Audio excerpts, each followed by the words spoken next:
Well, welcome to the November solo episode. My team has graciously pushed me across the uneasy line and said, we're video now. You need to be doing your solo podcast video. So here I am, and I'm starting in November. I'm in a heart-centered state of mind today. I've had a wonderful day at my desk. I'm doing this at the end of the day. I've been recording podcasts and chatting with some clients. And I just wanted to give you kind of a summary of my month. The first thing I want to do is I want to show you this beautiful visual synopsis. So I have a dear friend in England by the name of Dani Saveker, who's been on the show. We've become friends. And she is so talented in reading someone's book and then doing a visual synopsis to collect and portray in her artistic genius and brilliance all the concepts out of my book. And even a couple little special things that she did that I noticed. So I'm looking forward to putting that out there and all the digital assets that she created during the process. So grateful for you, Dani. And I definitely want to tag you in this podcast because I value our relationship so much. My book launch on November the 1st was simply magical. It literally exceeded every expectation that I had. There were some people that couldn't come that were sick. Some people, unfortunately, had COVID. But the room was full. There was friends, there was family, there were colleagues, there were friends that I've known since I was a young girl, people that had been involved in my life before I started my business, people that I knew at the beginning of my business, the first 10 years, the next 10 years, the last 10 years. And even though it was 3 hours, it felt like 15 minutes to me. It was just beautiful. It's a milestone that I'm continuing to celebrate, and to have a whole room of people that are there to support you, celebrate you, and literally lift you up. I don't even have a word for it. We had amazing music by Benny Douglas out of Brantford, which was just perfect. The London Club was an amazing venue. I want to give a shout out to Brett Lucier for getting me the room. And then again, Brett wasn't even able to come because he was running a big event, the Fight to End Homelessness, which also happened in our city. So it's just been an incredible month of events and milestones and celebrations and just all the things. And so when I sit on here at the end of the month, like at the end of October, I couldn't believe the month had gone past. So the point of where I'm going with this is our goals. When we are locked into our goals and we know and can see the outcome, and we have all the steps to achieve to get there, and they're beautifully wrapped in our behavior of discipline and structure, it unveils beautifully. It unpacks the way we want it to. I have done so many fireside chats this month. I have been so blessed. I think we're up to 10. And while I'm not permitted to talk about all the businesses that have hired me because some are in confidential sectors, the ones that have allowed me to talk about the overview of the fireside chat and take a photo, it's just been magical. I was at Gift Craft in Toronto. What an amazing group of people. And they're one of the biggest retail businesses in Canada. And they just bought another business and they're thriving. They have a dynamic CEO and just a wonderful CFO. And the amount of transparency and vulnerability that we're able to get to in these fireside chats, it's just so beautiful. It's organic. It happens naturally.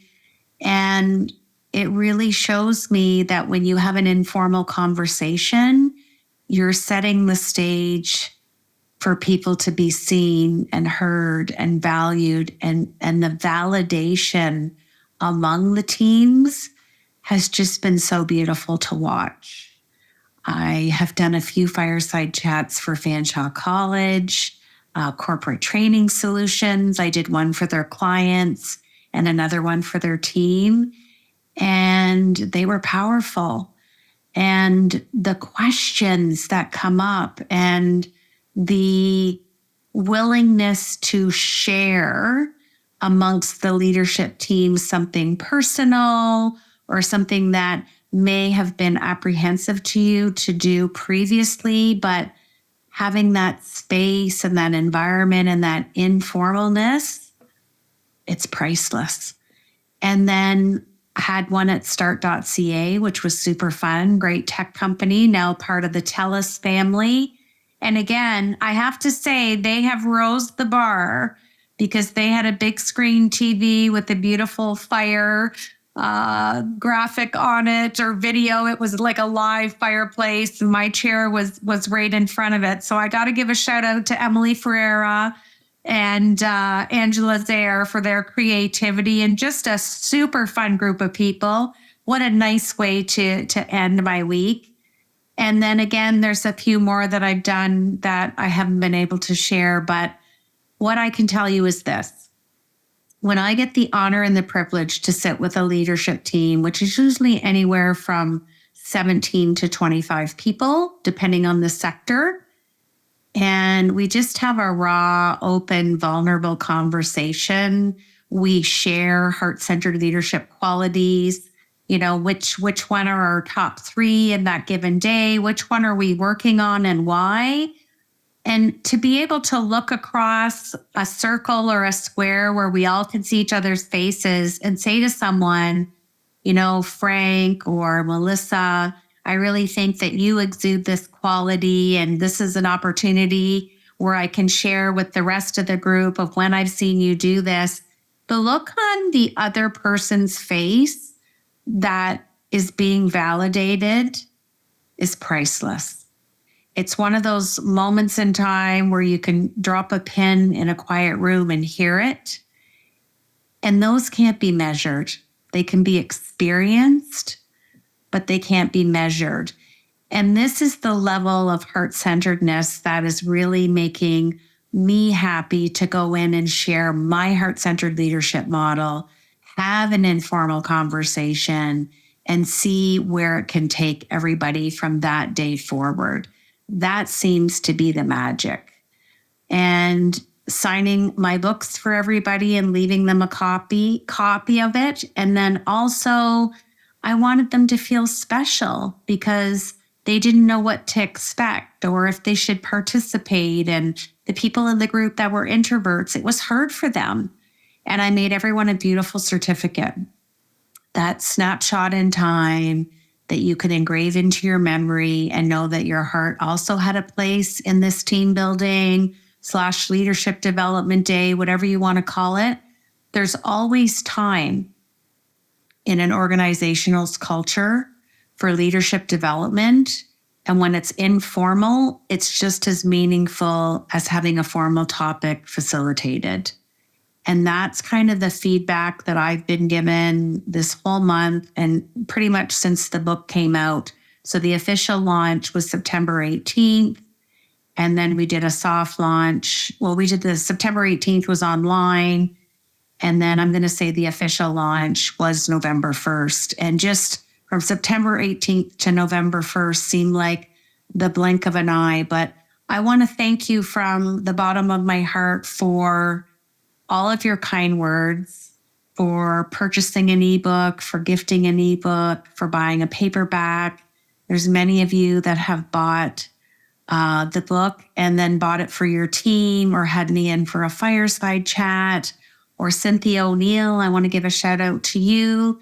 You're buying it for 2 of your mentor groups through Lead Her Alliance. I also want to give a shout out to Dr. Sam Luke in England.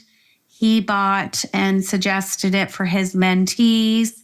this is the ripple effect that we're going to have and are having currently with our leadership language, our heart-centered leadership, and you sharing what you've learned from my book. And I just can't thank you enough for the beautiful reviews. I love when you send me pictures of where you're reading my book. I've had some beautiful pictures with cats and dogs in a comfy chair with a cup of tea and a blanket on the beach, on the subway. Just the creativity's been fun. And I didn't anticipate that people would share at this level. So just kind of a surprise and anticipated outcome that I didn't even know that was going to come my way. And hitting number 1 on the bestsellers list in healthcare administration, that hit me hard in the heart. Talk about a full circle moment, which is how I end all my chapters. I was in healthcare for 23 years, and I feel like that industry and that sector, that medical sector, has never fully let me go. And I don't think it has. But to go number 1 in that category, that speaks volumes to me. I am among such amazing leaders within that category that I've actually reached out to and congratulated. But to know that my little book and my own thought leadership, which I thought was going to be pretty scary to be out in the world, it's making an impact.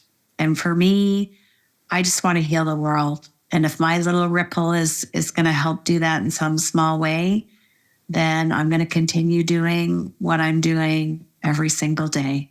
So I want to thank you for always tuning in to Imperfect, the Heart-Centered Leadership podcast. I'm having so much fun in season 4. I can't believe we're almost halfway done. And I just value your listenership. I love your comments. Thank you for rating and reviewing our show.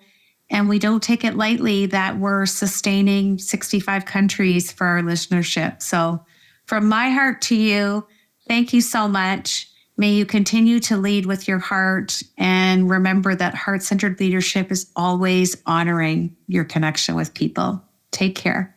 Bye for now. See you in December.